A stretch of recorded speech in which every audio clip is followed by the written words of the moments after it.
આકાશવાણી અમદાવાદ વડોદરા પ્રાદેશિક સમાચાર સંસ્કૃતિ ભૂંડિયા વાંચે છે. સૌપ્રથમ મુખ્ય સમાચાર.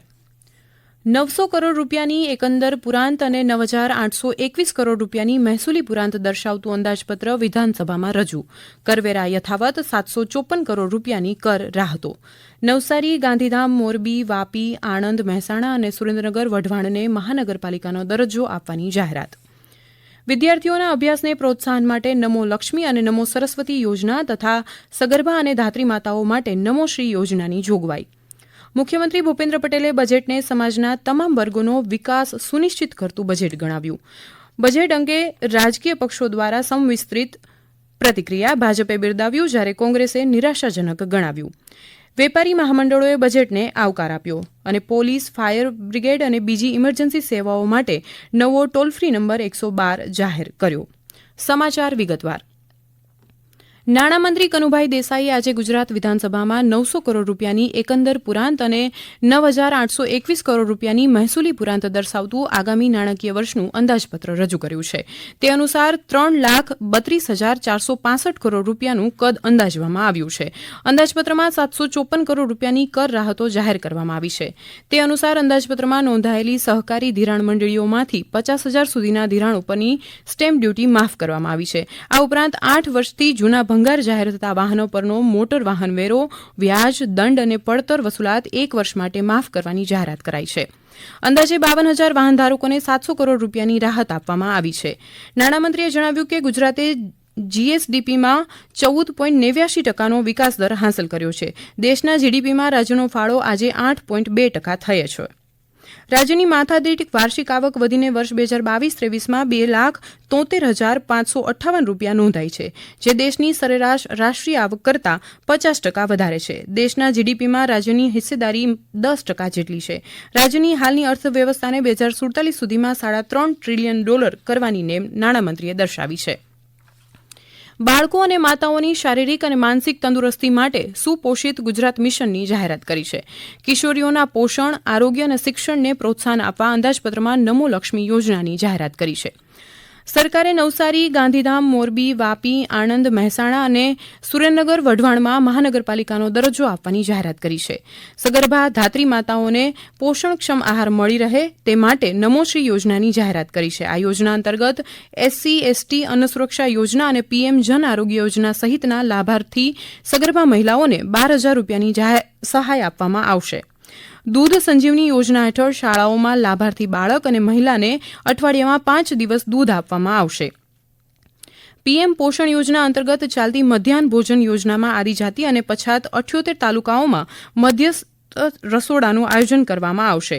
બાલ અમૃતમ યોજનાનો વ્યાપ વધારીને આંગણવાડી સાથે પ્રાથમિક શાળાઓના ધોરણ 1 થી 8 સુધીના બાળકોને આવરી લેવામાં આવશે. નાણામંત્રીએ 1,800 કરોડના ખર્ચે આંગણવાડીઓના બીજા તબક્કાની યોજનાની જાહેરાત કરી. આગામી 3 વર્ષમાં અદ્યતન ટેકનોલોજી સાથે 8,000 નવી આંગણવાડીઓનું નિર્માણ કરવામાં આવશે અને 20,000 આંગણવાડીઓને નેટવર્ક જોડાણ આપી સ્માર્ટ આંગણવાડી બનાવવામાં આવશે. ગરીબ અને મધ્યમ વર્ગના લોકોને કેશલેસ આરોગ્ય સુવિધા આપવા માટે પ્રધાનમંત્રી જન આરોગ્ય યોજના હેઠળ 10 લાખ સુધીની સારવાર માટે 2,531 હોસ્પિટલને સાંકળી લીધી છે. કેન્સરના દર્દીઓને અત્યાધુનિક સારવાર ઉપલબ્ધ કરાવવા અંદાજે અમદાવાદ ખાતે ગુજરાત કેન્સર એન્ડ રિસર્ચ ઇન્સ્ટિટ્યૂટમાં 600 કરોડના ખર્ચે સાયક્લોટ્રોન પ્રોજેક્ટ કાર્યરત કરાશે. વિજ્ઞાન પ્રવાહના અભ્યાસક્રમોમાં શિક્ષણને પ્રોત્સાહન આપવા માટે નમો સરસ્વતી યોજનાની જાહેરાત કરી છે. જીવનના દરેક ક્ષેત્રમાં આઈટી અને સંલગ્ન ટેકનિકો મહત્વનો ભાગ ભજવવાની છે. વિજ્ઞાન પ્રવાહનું શિક્ષણ જરૂરી છે. ઉચ્ચતર માધ્યમિક શાળાઓના વિજ્ઞાન પ્રવાહમાં અભ્યાસ કરતી ગરીબ અને મધ્યમ વર્ગના પાત્રતા ધરાવતા વિદ્યાર્થીઓને ધોરણ 11માં 10,000 અને ધોરણ 12માં 15,000 મળી કુલ 25,000ની સહાય આપવામાં આવશે. આ યોજનાથી આગામી 5 વર્ષમાં વિજ્ઞાન પ્રવાહમાં વિદ્યાર્થીઓની સંખ્યા અંદાજે વાર્ષિક 2 લાખથી વધી 5 લાખ થવાની ધારણા છે. મિશન સ્કૂલ ઓફ એક્સલન્સના બીજા તબક્કા માટે નવા ઓરડાઓ, સ્માર્ટ ક્લાસરૂમ અને શાળાઓને કોમ્પ્યુટરથી સુસજ્જ કરવા 2,000 કરોડની જોગવાઈ કરી છે. અંદાજપત્રમાં નિર્મળ ગુજરાત યોજનાના બીજા તબક્કાની જાહેરાત કરવામાં આવી છે. દરેક ઘર, ગામ અને શહેરમાં સ્વચ્છતા માટે ઘન અને પ્રવાહી કચરાને એકત્ર કરવાના પ્રોજેક્ટમાં 2,500 કરોડની જોગવાઈ સૂચવી છે. રાજ્યમાં ઓલિમ્પિક કક્ષાનું રમતગમત માળખું ઊભું કરવા અમદાવાદમાં સરદાર પટેલ રમતગમત સંકુલનો તબક્કાવાર વિકાસ કરવામાં આવશે. મહત્વના 5 પ્રવાસન સ્થળોના વિકાસ દ્વારા પ્રવાસન ક્ષેત્રને ઉત્તેજન આપવા માટે અંબાજી, ધરોઈ, તારંગા, વડનગર વિસ્તારનો વિકાસ કરવામાં આવી રહ્યો છે. અયોધ્યામાં ગુજરાતી પ્રવાસીઓની સગવડ માટે ગુજરાત યાત્રી ભવન માટે જમીન ખરીદી છે અને ભવન નિર્માણનું કાર્ય ટૂંક સમયમાં હાથ ધરવામાં આવશે. ન્યૂ ગુજરાત પેટર્ન હેઠળ આદિજાતિ વિસ્તારોમાં સ્થાનિક કામોની જોગવાઈમાં 100% વધારો કર્યો છે. અમદાવાદમાં સાબરમતી રિવરફ્રન્ટનો પ્રોજેક્ટ આગળ લંબાવીને ફેઝ 3માં ગિફ્ટ સિટી સામે 5 કિલોમીટર લાંબો રિવરફ્રન્ટ વિકસાવવામાં આવશે અને આ રિવરફ્રન્ટે ગાંધીનગર સુધી લંબાવવાનો નિર્ણય કર્યો છે. અમદાવાદ ગાંધીનગર મેટ્રો રૂટને અમદાવાદ આંતરરાષ્ટ્રીય એરપોર્ટ અને ગિફ્ટ સિટીના આંતરિક વિસ્તારો સુધી લંબાવવામાં આવશે. ચાલુ વર્ષે મૂકવામાં આવનાર 2000 નવી બસ ઉપરાંત આગામી વર્ષે એસટી નિગમ દ્વારા વધુ 2500 નવી બસ મૂકવામાં આવશે. પોલીસ, ફાયર બ્રિગેડ અને બીજી ઇમરજન્સી સેવાઓ ઉપલબ્ધ થાય તે માટે જનસુરક્ષા વ્યવસ્થા હેઠળ નવો ટોલ ફ્રી નંબર 112 જાહેર કર્યો. શહેરી વિસ્તારમાં 10 મિનિટ અને ગ્રામીણ વિસ્તારમાં 30 મિનિટમાં પોલીસ સ્થળ પર પહોંચે તે મુજબ વ્યવસ્થા જાહેર કરી. આ માટે રાજ્યમાં 1100 વાહનો ગોઠવવામાં આવશે. સામાજિક ન્યાય અને અધિકારીતા વિભાગની આર્થિક સહાય યોજના અંતર્ગત 11 લાખ લાભાર્થીઓને વાર્ષિક પેન્શન આપવા 1398 કરોડની જોગવાઈ કરાઈ છે. 15000 શાળાઓમાં 2 લાખ કોમ્પ્યુટર અપાશે અને 162 નવી સરકારી માધ્યમિક શાળાઓ શરૂ કરાશે. સંત સુરદાસ યોજનાઓનો લાભ બીપીએલ કાર્ડ સિવાયની વ્યક્તિઓ તથા 17 વર્ષની ઉંમર સુધીના લોકોને પણ આપવાનો સરકારે નિર્ણય કરેલ છે. Muscular dystrophy, thalassaemia, chronic neurological સ્થિતિ જેવી 40% કે તેથી વધુ દિવ્યાંગતા ધરાવતા દિવ્યાંગજનોને પણ માસિક પેન્શન આપવાનો સરકારે નિર્ણય કર્યો છે. Parkinson, haemophilia, muscular dystrophy, thalassaemia, chronic neurological જેવી દિવ્યાંગતામાં તેમની સાથે તેમના સહાયકને પણ નિઃશુલ્ક મુસાફરીનો લાભ આપવાનો સરકારે નિર્ણય કરેલ છે. વિદેશમાં ઉચ્ચ અભ્યાસ માટે અનુસૂચિત જાતિ અને વિકસતી જાતિના અંદાજે 1000 વિદ્યાર્થીઓને લોન આપવા માટે 152 કરોડની જોગવાઈ. સરસ્વતી સાધના યોજના અંતર્ગત ધોરણ 9માં અભ્યાસ કરતી અનુસૂચિત જાતિ અને વિકસતી જાતિની અંદાજે 1,50,000 કન્યાઓને વિનામૂલ્યે સાયકલ આપવા માટે 84 કરોડની જોગવાઈ કરી છે. 25 થી 60 વર્ષ વયજૂથના માન્ય પત્રકારોને સામૂહિક જૂથ વીમા યોજનાની નાણાકીય સહાયમાં કુદરતી મૃત્યુના કિસ્સામાં સહાય 1 લાખથી વધારીને 2 લાખ તથા અકસ્માતથી મૃત્યુના કિસ્સામાં સહાય 5 લાખથી વધારીને 10 લાખનું વીમા કવચ પૂરું પાડવાની જાહેરાત કરી છે. એમ્બ્યુલન્સ સુવિધા વધુ સુદૃઢ બનાવવા માટે 919 નવી એમ્બ્યુલન્સ ખરીદવામાં આવશે. અમદાવાદમાં બાવળા અને સુરતના કામરેજ નજીક હોસ્પિટલ બનાવવામાં આવશે. મત્સ્ય ઉત્પાદન કેન્દ્રોનું આધુનિકીકરણ કરાશે અને સાગરખેડુને હાઈ સ્પીડ ડીઝલ વેટમાં રાહત આપવામાં આવશે. મુખ્યમંત્રી ભૂપેન્દ્ર પટેલે આજે વિધાનસભા ગૃહમાં રજૂ થયેલા રાજ્યના બજેટને આવકાર આપ્યો છે. મુખ્યમંત્રીએ જણાવ્યું કે સમગ્ર સમાજના સર્વગ્રાહી વિકાસ સાથે ખાસ કરીને ગરીબ, યુવા, અન્નદાતા અને નારી શક્તિને વિશેષ પ્રાધાન્ય આપીને તેમના વિકાસને પ્રોત્સાહિત કરતું આ બજેટ છે. વધુમાં મુખ્યમંત્રીએ આ મુજબ જણાવ્યું.